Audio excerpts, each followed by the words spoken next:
right, good morning, guys. Back at it with another MLB DFS video.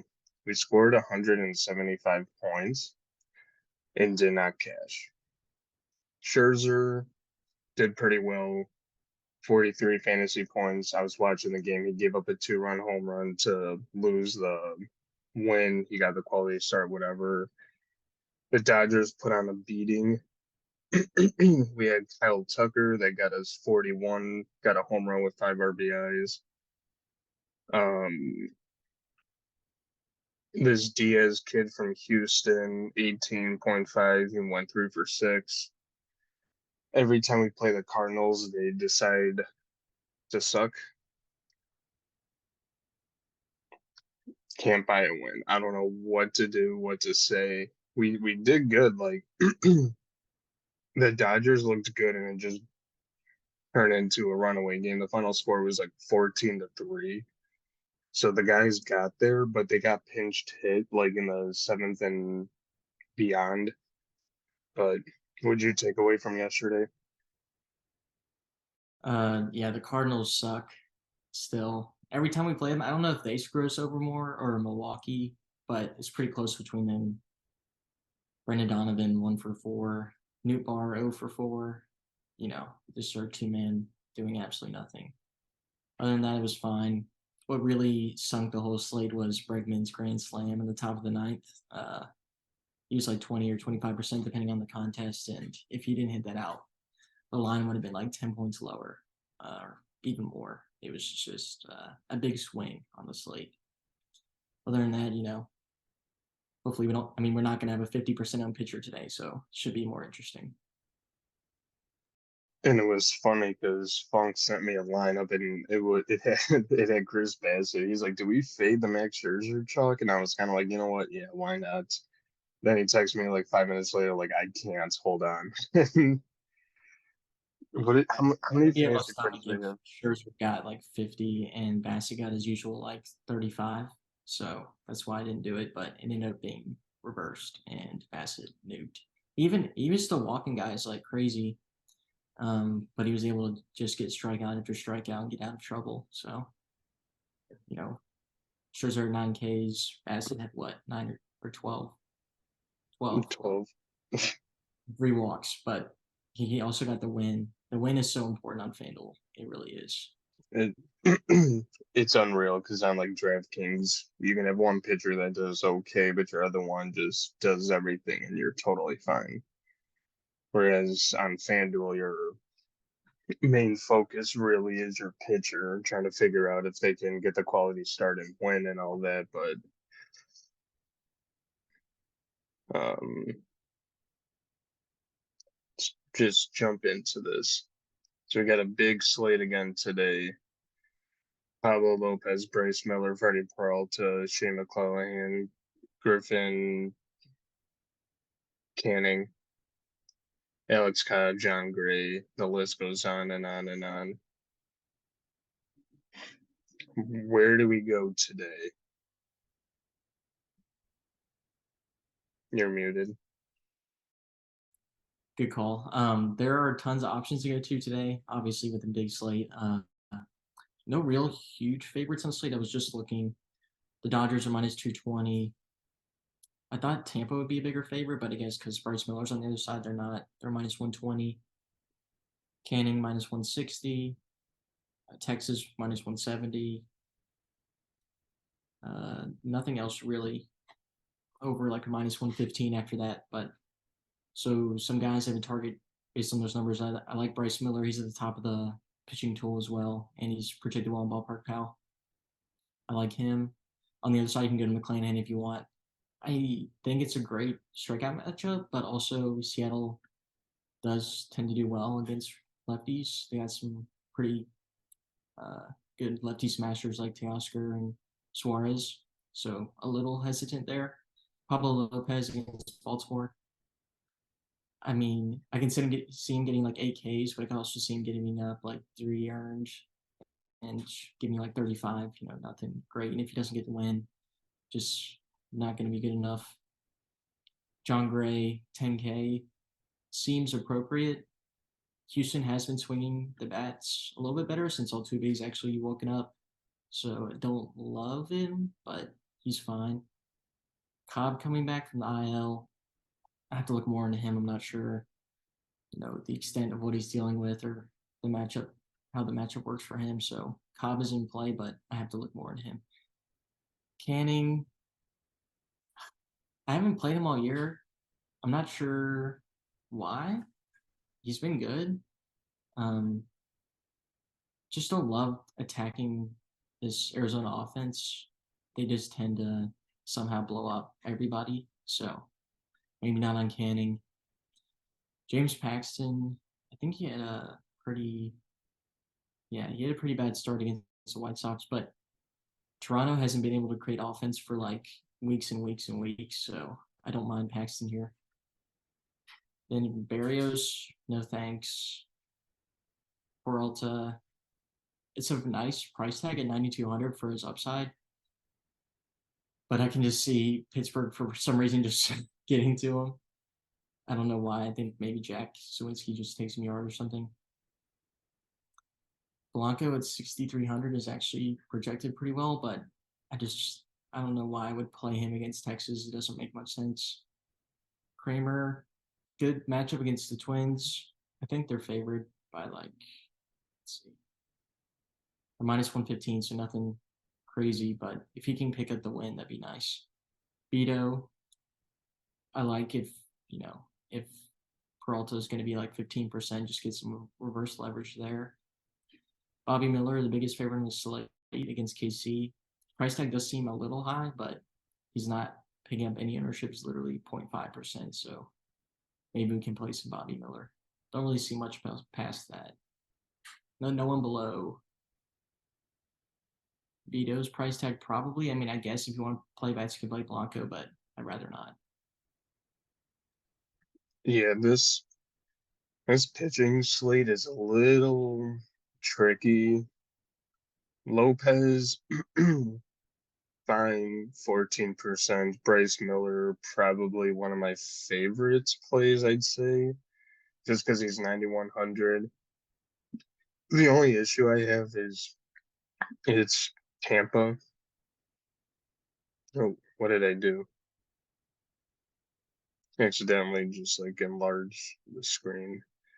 Um, James Paxton against Toronto looks okay. Kind of like you said, Toronto hasn't been able to spark up any offense. John Gray against Houston, I can sort of see. Um, the thing with Alex Cobb, he's playing the Mets. The Mets screwed us over yesterday. Scherzer more so screwed us over yesterday. McClellan, 11K, probably the best pitcher on this slate. You just got to worry about not getting to any bats. He's projected for 8%. Don't really want to get to this Griffin Canning kid. I checked some of his fantasy points recently. He's been decent, but against Arizona, Jose Barrios, I feel like we just make fun of this guy for getting lit up. And then he gives up like 2 hits and has 15 strikeouts. It's unreal. It's kind of what we do with Bassett as well. But honestly, as crazy as this might sound, I think Bobby Miller is one of my favorite plays on the slate. And the only reason why I say that, he's playing Kansas City, who strikes out a lot, and he's projected for 1% ownership. And the Dodgers are a favorite. So I can definitely see. What's his strikeout prop? Do you know? Does he have one? I haven't looked at it, but he is kind of wishy-washy on the pitch count to get to 6 innings, which is meh. Oh yeah. He can get the 5 innings for the win. I mean, he has a quality starting 3 out of 6, so it's not like terrible, but it's not great. 5.5 strikeout prop plus 100. All right, so maybe I take that back. The only reason why I like it is because he's getting no ownership, playing Kansas City, strikes out a lot. Could be something there. Freddie Peralta being 16%, not really. Don't really like. So probably Bryce Miller, Shane McClanahan, Pablo Lopez, John Gray, James Paxton are my guys. Dean Kremer is kind of interesting. He's been decent recently. You just better hope that Minnesota doesn't blow him up and the Orioles can get the win and get those points for you. So let's move on to sticks.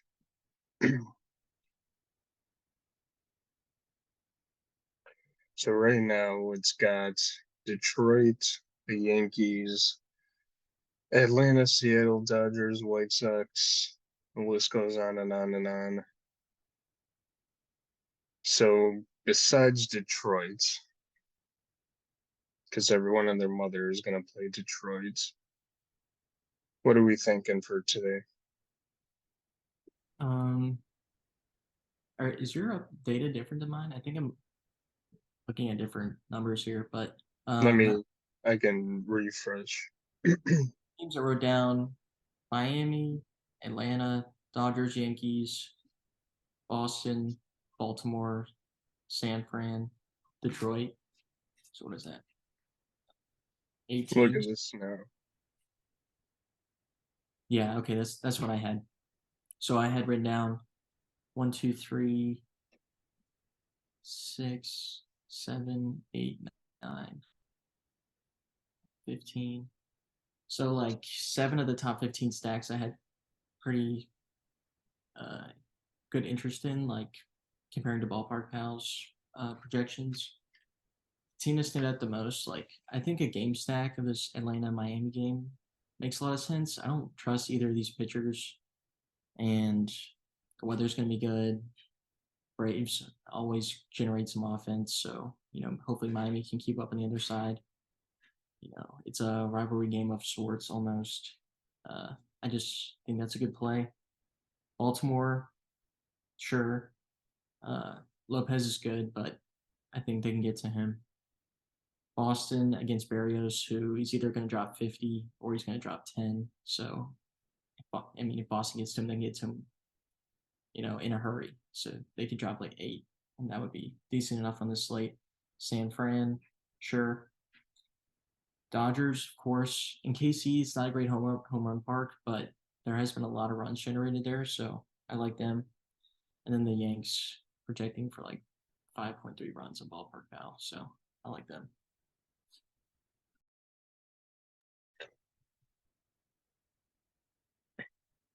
Yeah, Dodgers makes sense being clear cut number one, sort of. They're playing Kansas City and they haven't announced the pitcher for today, so I'm assuming it's a bullpen game or they're sleeping in and they haven't gotten to work yet. Detroit is kind of projecting out to be the best on the slate in cores. Best stack score of 10.3, and there's actually a 1.2% leverage score there, so that's interesting. I can even see you getting to a Detroit and Rockies stack just because they're both. I mean, it is a little chalk, but I mean, like Colorado has a 2.5% leverage score. Both these pitchers, Gomber has been like okay, but he doesn't strike out a bunch of guys. He can just get deep into games from time to time. Lorenzen, he's a Tiger, so he's terrible. Um, Angels against Tommy Henry. I think he's been okay a little recently, but I mean, he's due to regress a little bit. Texas against Houston, this Blanco kid. I don't know why Texas isn't near the top as well. Because Blanco is like what 63 or 64 or something like that. And on my White Sox speech, every show that they play, playing Oakland, playing against Luis Medina, They got to do something, so might as well do it against Oakland. San Fran against Carlos Carrasco. Carrasco's okay, but he's been shown that he can get lit up pretty easily at times. San Fran's good against. Yeah, he is a righty. They're pretty good against righties. I'm trying to like scroll down and find some like kind of crazier plays. Baltimore against Minnesota, I can see that a little bit. Boston against Berrios might be a little interesting if Berrios is the type of guy to drop like 8 fantasy points today. Miami looks good here.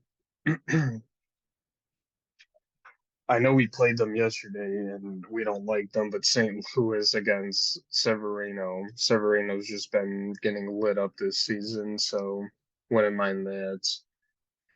This is definitely a slate though that you can get a little different because what is this, like a 12-game slate, something like that? I mean, there's no ownership anywhere really besides Dodgers, Yankees, and the Yankees are like the most negatively leveraged. So I'll probably fade them for now unless the ownership drops. Right. You want to do home runs or lineup generator? You know, home runs. All right, go ahead. So first guy I'm going to Jorge Soler playing his former team. Definitely going yard. Gonna go Corey Seager per usual and Jock Peterson. I'm gonna go with Luis Robert, Anthony Santander, and Jack Suwinski. Robert's been on fire. All-star snub. Changed my mind. Sorry, Ellie isn't in it, or India, or anybody else. All right. So MLB DFS lineup generator, Fanduel 422. What do you Yeah, think? before You want to do 422? do all lineups and let's just see where players are coming out. I want to see what the 4% already likes Medina. All right, interesting. All right, let's just skip that.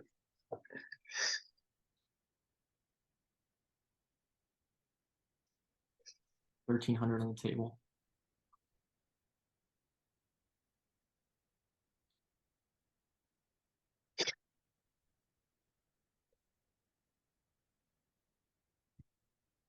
Oh man. You know what? Let's just save 20 and see where it takes us. So we got 61% Matt Verlaine, 56 Mookie. So it kind of like some Dodgers, Detroit. It's like a little bit of everything. A little bit of the Angels. Who's our top pitcher? Blanco. When is Otani gonna stop? Look, I'm looking at his game log right now. It's actually insane. Is he 5K? Now he's 46, but he should be 5K. Wasn't there a slate that he was 5K recently? Yeah, in course. No, of course. But yeah, you can save all 20 of these lineups if you'd like, and then export it to a CSV or just hand build lineups and use this as a way to kind of figure out what players and stacks you like or don't like. So, very helpful tool. So that should just about do it, unless you got anything to add, anything we missed. Not really, not much standing out right now. Just gonna build throughout the day and see where we land. Gonna drop the lineup about 10 minutes before lock. Make sure to check out Stochastics tools in our description if you want to see all the data. and like and subscribe if you haven't already.